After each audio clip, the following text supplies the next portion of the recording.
Bismillahirrahmanirrahim. Assalamualaikum warahmatullahi wabarakatuh. Alhamdulillah rabbil alamin.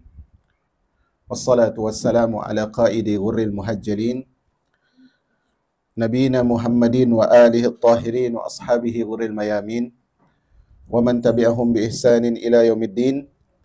Qala Allah Ta'ala ya ayyuhalladzina amanu taqullaha haqqa tuqatih wa la tamutunna illa wa antum muslimun, amma ba'd. Allahumma inna nas'aluka ilman nafi'an wa rizqan tayyiban wa amalan mutaqabbala. Allahumma la sahla illa ma ja'altahu sahla wa anta taj'alul hazna idza syi'ta sahla, amma ba'd. Ma'asyiral muslimatil karimat, hadirat yang dirahmati oleh Allah Rabbul Alamin. Alhamdulillah, di hari ini dengan restu dari Allah dan ridho dengan taufik dari Allah Subhanahu wa taala, kita berharap ridhonya Allah menjadikan majlis ini sebagai salah satu sarana Allah Subhanahu wa taala rahmati kita. Allah maafkan kita, Allah angkat derajat kita dan kumpulkan kita sebagaimana di dunia telah dikumpulkan, juga mengumpulkan kita di syurganya tertinggi, yaitu Firdausil A'la. Salawat dan salam semoga sampai kepada Nabi mulia, Rasul yang kita cinta, Nabi kita Muhammad sallallahu alaihi wasallam. Masyarul muslimat, kita masuk pada kaedah keempat dalam kaedah memperbaiki dunia pada halaman 199.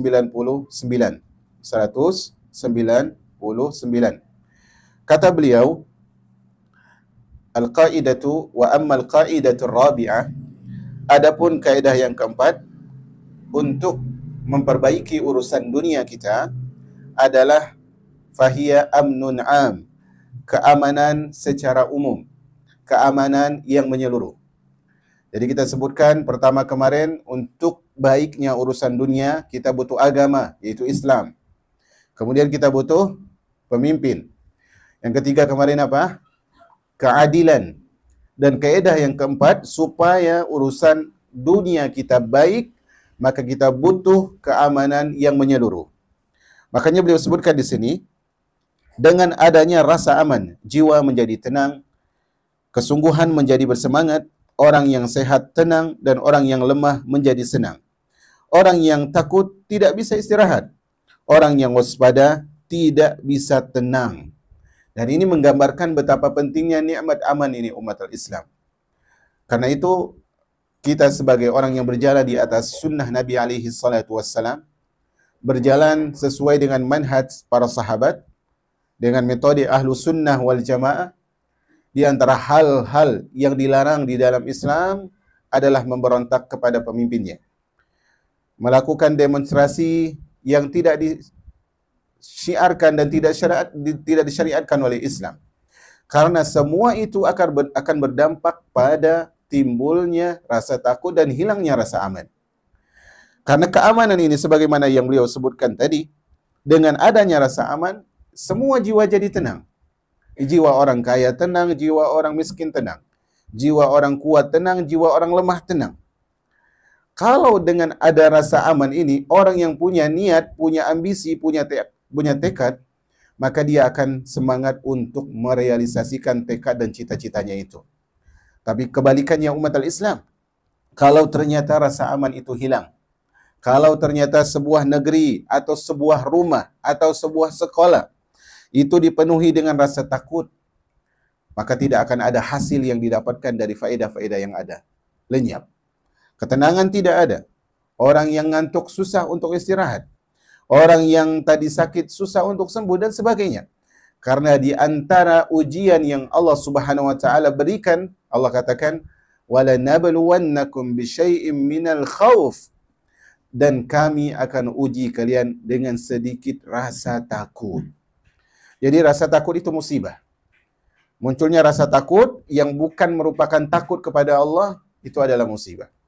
Jadi kalau sebuah negeri tersebar rasa takut, maka hal ini menjadikan negeri itu tidak akan aman selama rasa takut itu ada. Penulis mengatakan, salah satu ahli hikmah berkata, rasa aman adalah kehidupan yang paling nyaman.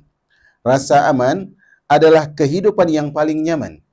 Dan rasa aman adalah keadilan tentara yang paling kuat. Keadilan adalah tentara yang paling kuat. Karena rasa takut menghalangi manusia dari kemaslahatannya, mencegah mereka untuk bekerja, dan menahan mereka dari sebab-sebab yang memperoleh perkara yang menjadi penopang beban dan merapikan kelompok mereka. Ini orang yang bijak berkata demikian, umat al-Islam. Rasa aman adalah sebaik-baiknya kehidupan. Artinya setelah seorang menjadi muslim, seorang menjadi bertauhid, mengikuti syariat Rasul alaihi salatu wassalam, yang paling penting saat itu adalah dia punya aman. Saat ini yang merupakan negeri kaum muslimin, yang diuji oleh Allah dengan hilangnya rasa aman adalah Sudan. Perang saudara antara kaum muslimin. Apakah mereka akan mencontoh seperti Irak? Apakah mereka akan mencontoh seperti Yaman yang tidak aman? Karena itu kita di Indonesia, umat al-Islam bersyukur. Jangan sampai muslim yang satu menerkam muslim yang lain. Muslimah yang satu merobek muslimah yang lain. Karena rasa aman ini adalah tempat, suasana, keadaan, waktu yang paling nyaman untuk beribadah kepada Allah Subhanahu wa taala. Urusan akhirat gampang kita realisasikan kalau ada rasa aman. Urusan dunia gampang kita peroleh manfaat dan maslahatnya kalau kita memiliki rasa aman. Keamanan adalah salah satu hasil dari keadilan. Kemarin kita sebutkan, kaidah ketiga untuk memperbaiki urusan dunia, adil. Kalau sudah adil, apa? Aman. Sebagaimana sebuah ucapan yang dinisbatkan, yang diucapkan oleh salah satu pemimpin Romawi atau Persia kepada Umar, adilta aminta. Walaupun ucapan ini diperselisihkan para ulama, apakah sanadnya sampai ataukah tidak. Sanadnya di mana? Itu diperselisihkan oleh para ulama. Tapi selama ini bukan hadis, maka kaidah ini asalnya benar. Engkau berbuat adil, maka engkau aman. Keamanan adalah hasil dari keadilan. Kezaliman adalah salah satu hasil ketidakadilan. Dan ketika ketidakadilan itu tidak ada, apa yang terjadi? Rasa takut. Rasa takut dari pihak yang dizalimi, bahkan pihak yang menzalimi pun takut. Zalim pada diri sendiri. Orang buat zalim pada diri sendiri, dia buat dosa. Dia takut kalau diketahui orang lain.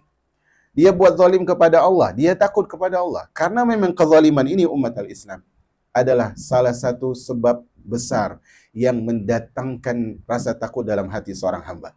Dan kezaliman terbesar apa? Kezaliman terbesar apa umat al-Islam, ibu-ibu? Inna syirka la zulmun azim. Kezaliman yang terbesar adalah kesyirikan. Maka orang yang paling penuh rasa takut hidupnya adalah orang-orang yang melakukan kesyirikan kepada Allah Subhanahu wa taala.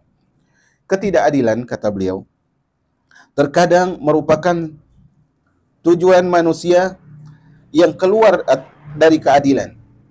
Dan terkadang terjadi sebab peristiwa di luar tujuan manusia, sehingga dia keluar dari kondisi keadilan. Dan asalnya manusia suka adil. Dan suka diperlakukan dengan keadilan, dan suka berbuat adil. Tapi kalau sudah ada jiwa yang keluar dari keadilan, pelan-pelan melakukan kezaliman, semena-mena kepada yang lain, maka ini dia sudah keluar dari fitrahnya sebagai orang yang asalnya mencintai keadilan. Oleh karena itu, kondisi keadilan di atas tidak bisa menerima bahwa keamanan dan keteraturan dunia adalah kaidah. Jadi orang yang zalim tidak setuju bahwa aman itu adalah sebab baiknya urusan dunia. Kenapa? Karena fitrahnya sudah keluar. Sebagaimana keadilan. Dia tidak suka adil, makanya dia berbuat zalim. Jika demikian, maka keamanan mutlak adalah keamanan yang merata. Supaya negeri itu semuanya baik, maka semua penduduk negeri harus aman. Kalau rumah tangga itu mau keluarga yang baik, maka semua masyarakat di rumah tangga itu, di sebuah rumah, itu dia harus orang-orang yang menerapkan keamanan dan keadilan. Jika demikian, beliau katakan, sedangkan rasa takut bisa bermacam-macam dan terkadang merata. Kalau jadi rasa takut itu, kecil dan besarnya rasa takut itu muncul disebabkan kecil dan besarnya rasa adil yang hilang atau kezaliman yang timbul di sebuah lingkungan. Jenis ketakutan bisa terjadi pada jiwa. Kadang orang takut wafat, takut mati. Ini namanya rasa takut terhadap jiwa. Terkadang pada keluarga, dia tidak takut menimpa dirinya, tapi dia khawatir istrinya, dia khawatir suaminya, dia khawatir anaknya, dia khawatir orang tuanya. Ini rasa takut. Dan terkadang pada harta, dia nggak peduli apapun yang terjadi, karena keluarga saya sudah dijaga. Tapi dia takut hilang apa? Harta. Takut kurang rizki. Ketakutan yang merata menghabiskan seluruh kondisi. Kalau semua negeri itu, atau sekolah itu, atau lingkungan itu, atau keluarga dalam lingkungan kecil, sudah diratai, dihinggapi oleh seluruh penyakit yang merupakan penyakit kezaliman, ketakutan, maka sama sekali keluarga itu tidak akan bisa bertahan. Karena keamanan salah satu fondasi besar umat al-Islam untuk mempertahankan sebuah hubungan, sebuah kondisi. Beliau sebutkan, setiap jenis ketakutan memiliki porsi kelemahan. Setiap ketakutan memiliki porsi kelemahan dan bagian kesedihan. Jadi rasa takut itu pasti membawa dua hal. Rasa takut itu pasti membawa dua hal. Pertama, dia membawa sifat lemah. Sekuat apapun orang, kalau sudah takut menjadi apa? Lemah. Sekekar apapun, sekaya apapun, sebanyak apapun ajudannya, pelindungnya, bodyguardnya, maka kalau dia sudah punya rasa takut, pasti dia lemah. Sifat kedua yang dibawa oleh rasa takut adalah kesedihan. Kesedihan. Makanya orang-orang beriman itu sepantasnya tidak banyak sedih. Tidak banyak sedih. Nabi SAW mengatakan ajaban li amril muslim. Atau ajaban li amril mu'min. Sungguh menakjubkan urusan orang-orang beriman. Inna amrahu kullahu lahu khair. Karena seluruh urusan orang beriman itu semuanya baik. In asobathu syarra'u syakar, fakana khairun lahu. Kalau dia ditimpa kebaikan, dia bersyukur dan itu baik bagi dia. Wa in asobathu dharra'u sabar. Kalau dia ditimpa dengan keburukan, maka dia bersabar dan itu pun baik bagi dirinya. Walaysa dzaka li ahadin illa lil mu'min. Dan kebaikan dari semua sisi ini tidak dimiliki oleh siapapun, hanya dimiliki oleh orang mukmin. Maka ingat ya, rasa takut ini membawa dua petaka besar. Pertama, melemahkan kita. Yang kedua, menghadirkan kesedihan. Kata penulis, ketakutan bisa berbeda sesuai perbedaan sebab. Jadi, sebab yang menghadirkan rasa takut itu tidak semuanya sama. Ada macam-macamnya, berbeda-beda. Sebagaimana sebab yang menimbulkan rasa takut itu berbeda, rasa takut yang muncul pun berbeda bentuknya, berbeda kadarnya. Dan bisa berlainan sesuai kelainan arahnya. Jadi kalau rasa takut itu disebabkan oleh jalur harta, beda rasanya. Rasa takut disebabkan oleh ketakutan pada diri sendiri, beda rasanya. Rasa takut yang kita khawatirkan keluarga terkena hal yang buruk, beda rasanya. Karena memang rasa takut tersebut berbeda-beda. Katanya beliau katakan di sini bisa jadi. Ketakutan itu sesuai perbedaan kesukaan terhadap apa yang ditakutinya. Jadi kalau orang terkadang ada orang dia khawatir uangnya yang 5.000 hilang. Saya takut katanya uang coklat saya hilang. Orang yang lain tidak takut. Yang dia takut hilangnya apa? Si merah dan si biru. Karena apa? Yang ini lebih punya, yang itu tidak punya. Sehingga rasa cintanya ketika harus memilih antara abu-abu, antara warna, antara hijau, entah kuning itu 1.000, atau biru, kemudian abu-abu, kemudian coklat, kemudian apa? Merah, kemudian apa?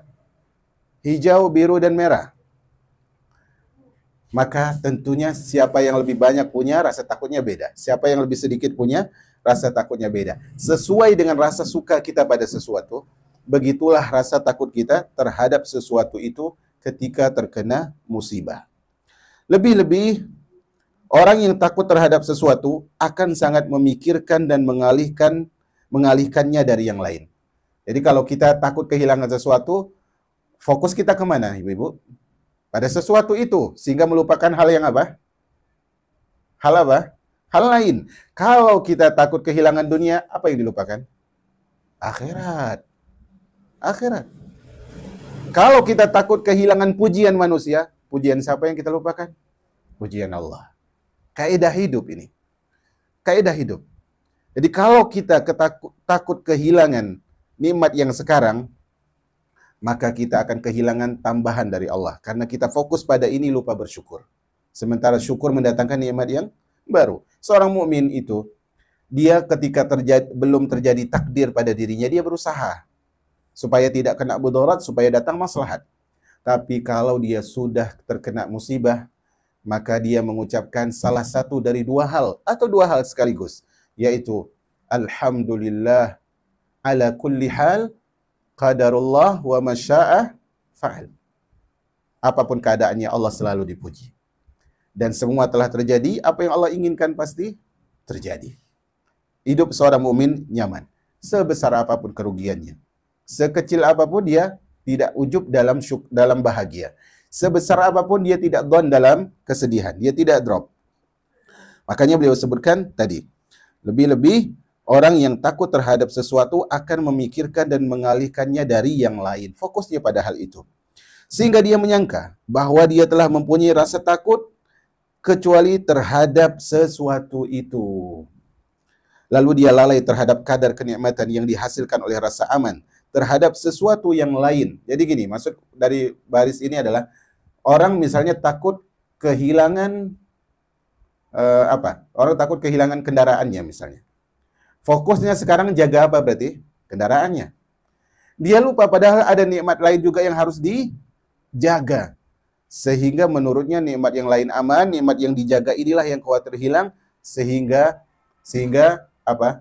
dia menganggap nikmat yang menurut dia aman tadi itu sebagai hal yang remeh.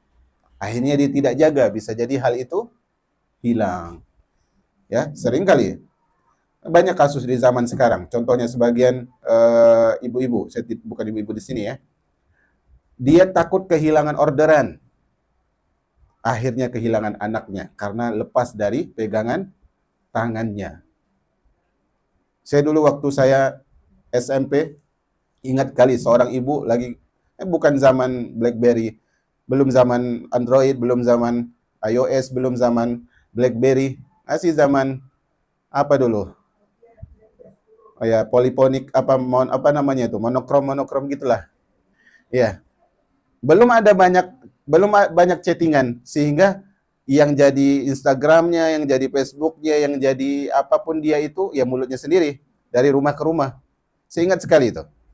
Qadarullah, dia lupa anaknya, qadarullah ibu-ibu, ini saya sebutkan, yaitu anaknya dilindis oleh truk roda berapa belas itu.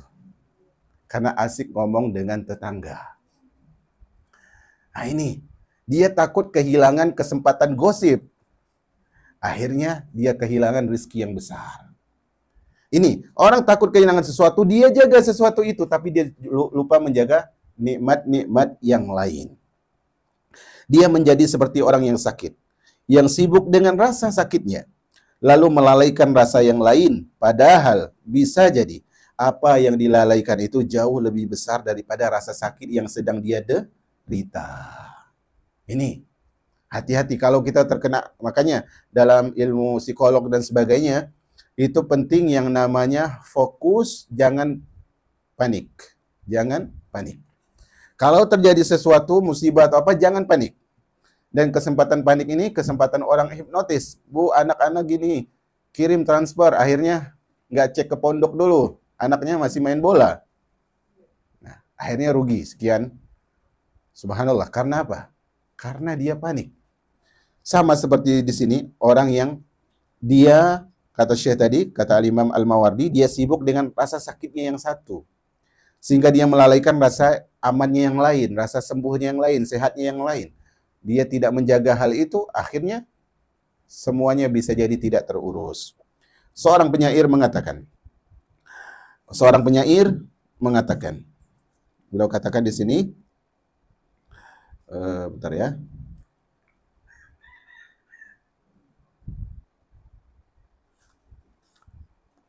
Ala annaha ta'kul kulumi wa innama yu'akkilu bil adna wa in jala ma yamdi.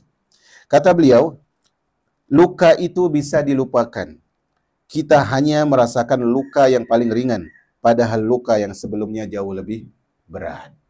Jadi gini, ketika misalnya seseorang kecelakaan, dia harus dibawa di rumah sakit, kemudian dioperasi dan sebagainya, dibedah dan sebagainya, sembuh. Kemudian berlalu 1 tahun, 2 tahun setelah kecelakaan tersebut, wallahul musta'an, kita berlindung dari segala keburukan. Berlalu 1 tahun, 2 tahun, 3 tahun. Kemudian lagi ngiris bawang, luka. Luka mana yang dipikirkan? Luka kena irisan bawang. Padahal mana yang lebih besar? Kena irisan pisau saat motong bawang, itu yang dipikirkan. Tapi mana yang lebih besar? Kecelakaan tadi. Makanya beliau sebutkan di sini, kita hanya merasakan luka yang paling ringan, padahal luka yang sebelumnya jauh lebih berat. Jauh lebih berat. Dikisahkan, kata beliau, dikisahkan bahwa seorang berkata di hadapan seorang Arab Badui. Dia mengatakan, aduhai, betapa pedihnya sakit gigi. Berarti, siapa namanya itu? Salah syair deh ya. Siapa namanya? Nah, masa orang tua saya. Semoga Allah merahmati. Lebih baik sakit gigi daripada sakit hati. Padahal sakit gigi buat sakit hati. Nah, di sini kata beliau, dikisahkan bahwa seorang berkata di hadapan seorang Arab Badui, aduhai betapa pedihnya sakit gusi, yaitu giginya. Orang Badui itu menjawab, semua penyakit adalah penyakit yang paling pedih. Begitu juga orang yang merasakan keamanan secara merata, kata penulis. Tadi kan orang tadi mengatakan kepada orang Badui, aduhai gusi saya, gigi saya sakit sekali. Orang Badui kan apa? Ceplas-ceplos. Semua penyakit itu buat sakit. Ya, jadi tidak ada bedanya. Ini orang Badui masih dengan fitrahnya. Makanya kata penulis di sini, begitu juga orang yang merasakan keamanan secara merata, sebagaimana orang yang dikuasai oleh kesehatan. Dan orang yang merasakan rasa takut, seperti orang yang dirasakan oleh penyakit. Sebagaimana orang yang dikuasai oleh kesehatan ketika dia mendapatkan rasa aman. Jadi aman itu mendatangkan, aman itu mirip seperti orang yang tubuhnya sehat. Rasa takut itu mirip seperti orang yang tubuhnya sakit. Dia tidak mengetahui kadar kenikmatan rasa aman sebelum dia merasakan takut. Begitu juga orang yang sehat tidak mengetahui kadar kesehatan kecuali setelah dia sakit. Nah, seperti itulah, seperti itu. Jadi misalnya, ya gampang saja ya, misalnya sekarang kita di dunia handphone. Ya, sebagian orang tidak kena penyakit ini, tapi sebagian besar kena. Dia udah punya handphone. Kemudian dikeluar merek baru, mau nggak? Mau. Padahal bisa jadi dari segi harga, dari segi spek, handphone yang dia miliki jauh lebih bagus. Tapi kenapa dia suka yang satu lagi? Karena belum dimiliki. Contoh sederhana, pengalaman SD, dia tidak bisa ditiru ya. Saya yakin sekali di antara ibu-ibu pasti mengalami kejadian ini. Terlebih orang Kepri dan sekitar. Yang jelas dulu bukan Kepri, tapi namanya Riau. Anak Riau itu rata-rata suka makan mie mentah. Mie mentah. Istirahat sekolah, diremas-remas, pasang bumbu dan sebagainya sama teman-teman. Tapi racikan mie dia nggak enak. Mie siapa yang enak? Mie kawannya yang enak. Padahal bumbunya sama. Karena belum dia miliki. Begitulah dunia ini, umat al-Islam. Begitulah dunia. Padahal sama saja. Ketika dia buka, temannya buka, sama saja. Semuanya habis bumbunya dan sebagainya. Tapi itulah tadi. Rasa sehat itu akan berharga setelah rasa sakit. Karena kita sedang tidak memiliki kesehatan saat itu. Keamanan berharga kapan? Ketika kita ketakutan. Kenapa? Karena kita sedang tidak memiliki keamanan. Maka ini mirip sekali ya. Kemudian beliau katakan, sampai mana tadi kita? Nah, padahal bisa jadi apa yang dilalaikan itu lebih besar daripada rasa sakit yang sedang dia rasakan. Seorang penyair mengatakan. Ini kita kembali ya. Nah, kita kembali ke atas itu. Mohon maaf. Kemudian setelah kisah Badui tadi, kita langsung kepada ucapan salah satu ahli hikmah di atas syair yang kedua. Salah satu ahli hikmah berkata, kadar kenikmatan bisa diketahui dengan membandingkan dengan kondisi kebalikannya. Membanding dengan kondisi kebalikannya. Kalau kita ingin tahu pentingnya rasa kenyang, bandingkan ketika lapar. Pentingnya betapa besarnya nikmat bisa istirahat, bandingkan ketika susah tidur. Besarnya nikmat sunnah yang Allah berikan pada kita saat ini, Ibu, itu bandingkan dengan masa kelam kita dahulu. Atau masa kelam orang sekarang, yang masih bahkan rela dicoret oleh orang-orang gila atas nama ini keturunan Rasulullah. Rela untuk membayar sekian juta perjalanan demi sujud di kubur.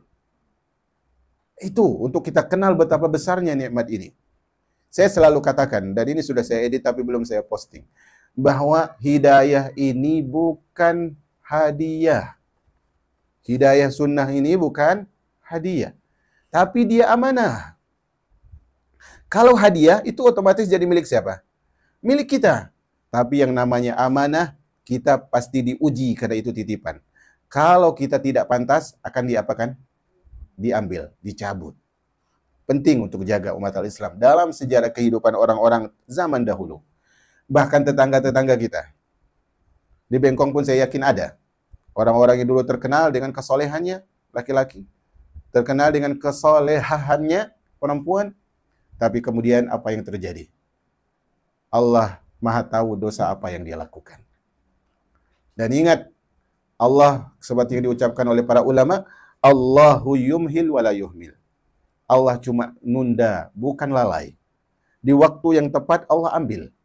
Kalau memang orang ini masih larut dalam dosa dan tidak menghargai amanah hidayah tadi. Hidayah adalah amanah, hidayah bukan hadiah. Abu Tamam At-Ta'i menjadikan syair. Jika peristiwa-peristiwa buruk menimpamu, sebenarnya itu memberitahumu tentang cara menikmatinya. Artinya apa? Contoh, mohon maaf kalau ada contoh ya. Ini saya ingin ceritakan saja supaya yang belum jangan sampai terjadi. Contoh, betapa pentingnya ada pasangan hidup. Kapan itu terasa? Ketika kita sudah bercerai atau sudah wafat. Kalau wafat yaitu di luar luar kuasa kita sekali. Walaupun semua takdir tidak mampu kita handle. Yang jelas kata beliau di sini apa? Peristiwa-peristiwa yang buruk menimpamu, sebenarnya dia memberitahumu cara menikmati nikmat, cara mensyukuri nikmat. Cara tentang bagaimana mensyukuri nikmat. Ketika hilang harta, berarti dia memberitahukan kepada kita cara menikmati harta yang benar itu. Jaga, pakainya begini. Kalau lagi banyak, jangan langsung borong. Kan begitu. Ketika nggak ada, lama-lama dalam keadaan susah dan payah. Sama, orang lagi sehat. Rasa sakit itu memberitahu kita bagaimana cara menikmati masa sehat. Hidup, orang-orang wafat itu mengingatkan kita bagaimana cara kita menikmati masa-masa hidup. Maka selayaknya bagi orang yang berakal, ketika sakit atau takut, agar mengingat kadar kenikmatan selain kesehatan dan keamanan. Wallahu a'lam bishawab. Ini kaidah yang keempat, saya cukupkan sampai di sini. Kita masuk kaidah kelima. Kaidah kelima. Kaidah kelima dalam memperbaiki urusan agama adalah, kata beliau dalam bahasa Arabnya adalah hidbun darun tattasi'un nufus bihi fil ahwali. Yaitu kaidah kelima adalah kesuburan yang kontinu. Kondisi ini bisa melapangkan jiwa semua keadaan. Jadi dengan adanya kesuburan, ketentraman, kelanggengan yang kontinu, maka hal ini bisa melapangkan jiwa semua orang. Artinya urusannya semua baik terus, ini jiwa orang jadi lapang. Baik orang kaya maupun orang miskin. Sehingga dengki semakin sedikit di kalangan manusia. Maksudnya adalah, kemarin kita sebutkan yang ketiga adalah keadilan. Keadilan ini menghadirkan kaidah yang keempat. Apa itu tadi? Keamanan. Keamanan ini menghadirkan kaidah yang kelima, yaitu apa? Kesuburan, ketentraman, kesejahteraan. Ini maksudnya. Sehingga apa? Kalau ada kesuburan merata, ketentraman, kesejahteraan merata, dengki semakin dikit di kalangan manusia. Saling membenci, ketiadaan menjadi hilang. Jadi apa boleh buat? Makanya di antara, walaupun ini sebab-sebab duniawi ya, sehingga kenapa Singapura termasuk negara yang paling sedikit korupsi, karena Singapura adalah negara yang paling besar gajinya. Karyawannya, pejabatnya paling besar seluruh dunia itu adalah Singapura, melebihi negara-negara barat. Ini maksudnya di situ, walaupun di bawah kita tidak tahu ya. Yang jelas kalau kesuburan, ketentraman, kesejahteraan itu merata, nggak ada iri, nggak ada dengki, nggak ada saling menzalimi dan sebagainya. Kita pindah pada paragraf kedua. Umar bin Al-Khattab menulis surat kepada Abu Musa Al-Asy'ari, gubernurnya. Dia mengatakan, janganlah engkau mengangkat hakim. Janganlah engkau mengangkat hakim kecuali orang yang memiliki nama baik dan harta. Kecuali orang yang memiliki nama baik dan harta. Asalnya harta bukan ukuran. Tapi di sini Umar nyuruh Abu Musa Al-Asy'ari, kalau engkau sedang tugas di luar, kemudian kau pilih penggantimu untuk memimpin daerahmu, pilihlah pengganti yang baik dan dia orang yang memiliki harta. Kenapa? Karena orang yang memiliki nama baik, dia akan mengkhawatirkan akibat. Maksudnya, orang yang punya nama baik, dia khawatir namanya tercemar, sehingga dia akan memimpin dengan apa? Adil. Orang yang mempunyai harta tidak menyukai harta orang lain karena dia sudah cukup. Ini maksud dari Umar. Maka ini ucapan yang sangat benar sekali jemaah. Kalau ada orang yang soleh, dia punya nama baik dan dia punya harta, ini jauh lebih pantas untuk diutamakan daripada orang soleh yang tidak punya harta. Bahkan kadang orang soleh yang mereka sama-sama jadi takmir masjid pun apa terjadi? Bertikai. Hanya masalah apa? Kotak infak. Yang di Bengkok nggak mau hadir di kajian di Batam Center. Yang Batam Center nggak mau kajian di Bengkok. Allahu a'lam bishawab. Entah benar atau tidak ini. Kalau benar, sudahi ini. Sudahi ini sampai ke telinga kita. Sampai. Hanya kecewa dengan pengurus di sana, nggak hadir di majelis ilmu. Untuk siapa Anda belajar? Kalau mulai karena Allah, kita katakan kemarin, kalau mulai karena Allah, kenapa berhenti karena manusia? Nah, ini penting. Maka dari kaidah ini penting jamaah yang dirahmati oleh Allah Subhanahu wa taala, dan saya berharap sekali isu itu tidak benar. Saya berharap sekali isu itu tidak benar. Karena kita tidak bisa masuk surga hanya mengandalkan majelis di daerah kita. Gak bisa. Sama sekali gak bisa. Toh ustadz-ustadz yang ada mengajarkan kita pun belum tentu mereka dijamin surga oleh Allah Azza wa Jalla. Kita lanjut. Salah satu ulama salaf berkata, aku menemukan kebaikan dunia dan akhirat dalam ketakwaan dan kekayaan. Ini ucapan tentunya harus ditimbang. Tapi kita lihat apa maksudnya. Nanti. Aku menemukan keburukan dunia dan akhirat dalam kejahatan dan kefakiran. Maksud dari orang ini sekali lagi ya, kaya dan miskin bukan tolak ukur kebaikan, tapi ini pengalaman beliau saja.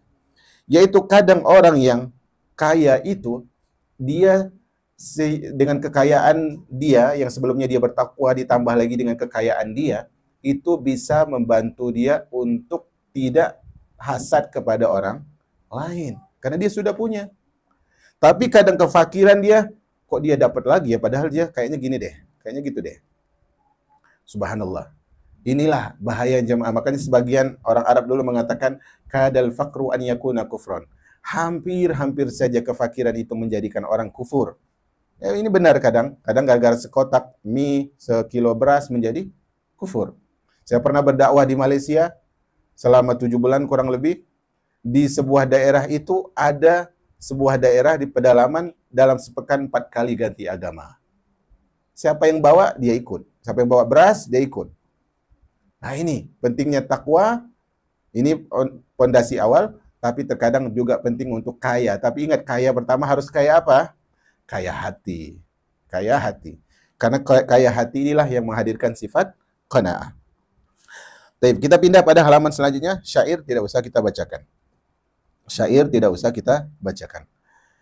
Kita masuk pada paragraf di bawah syair di halaman 202. Kita selesaikan poin kaidah ya.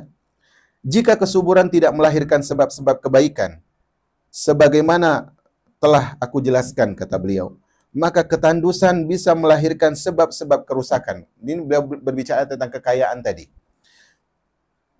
Sebagaimana kebaikan dari kesuburan bisa merata, maka kerusakan dari ketandusan bisa merata. Akhirnya, sebagaimana kaya kadang bawa maslahat, kefakiran juga bawa mudarat. Kan begitu?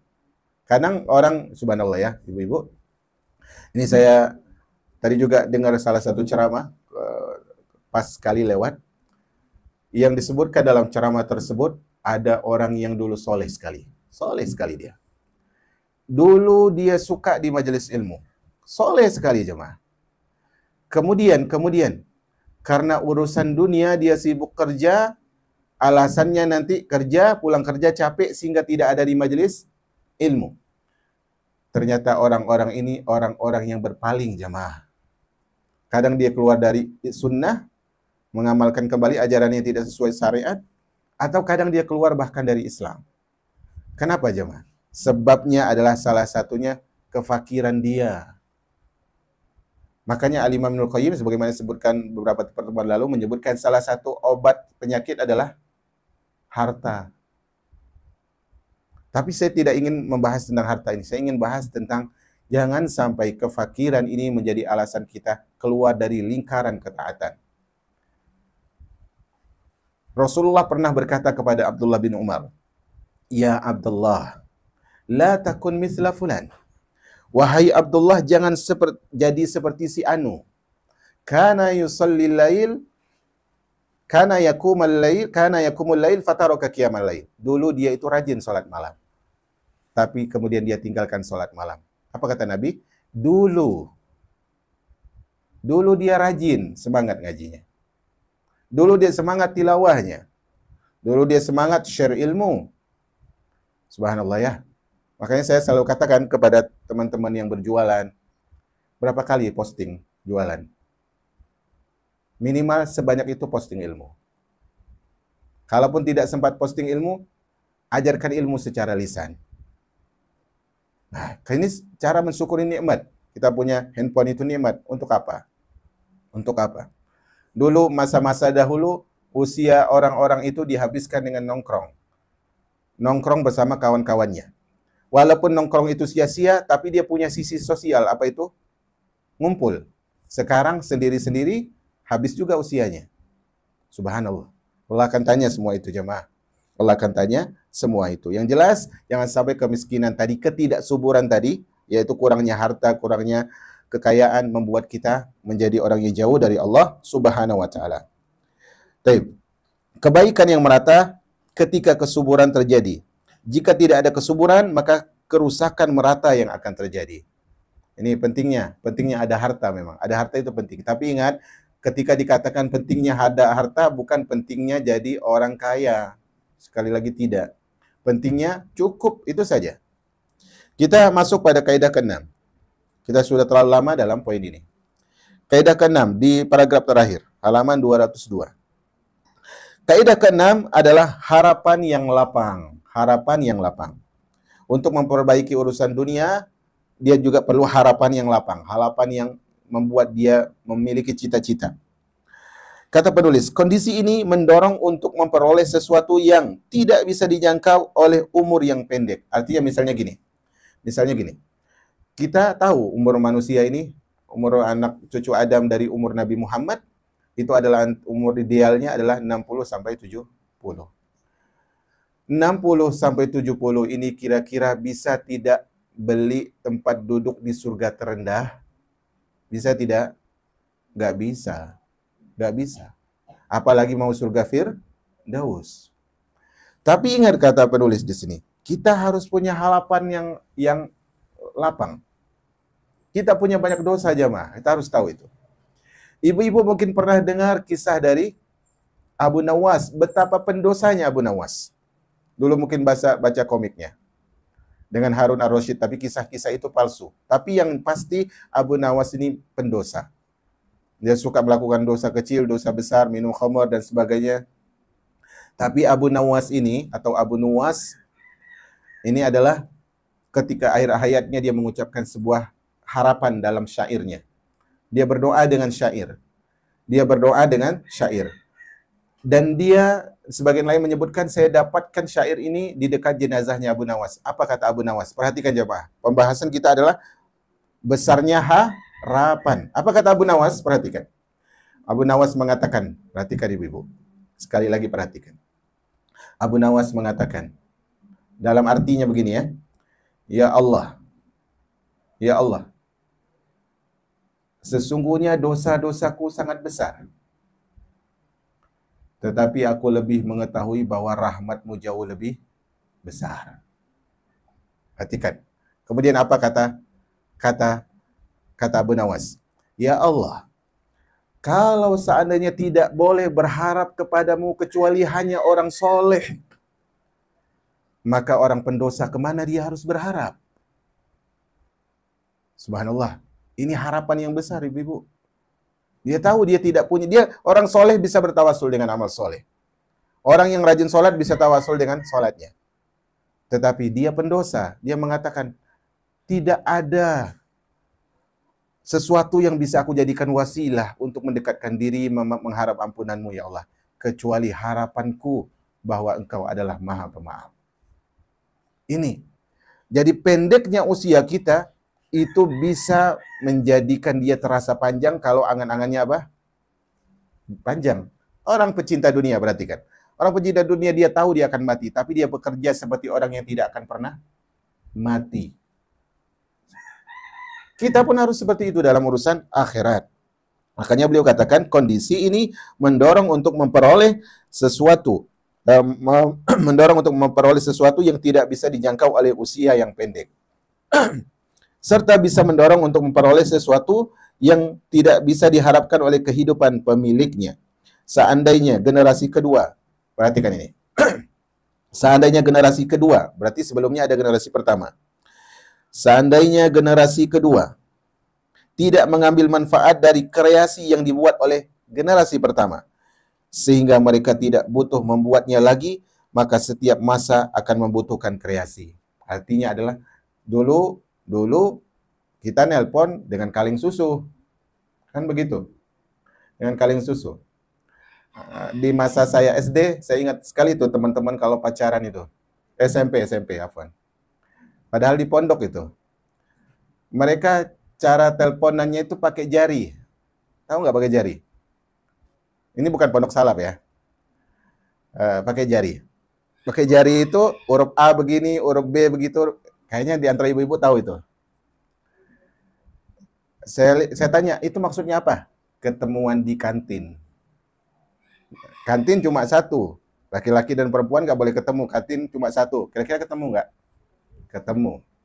Disitulah telegramnya terkirim. Surat.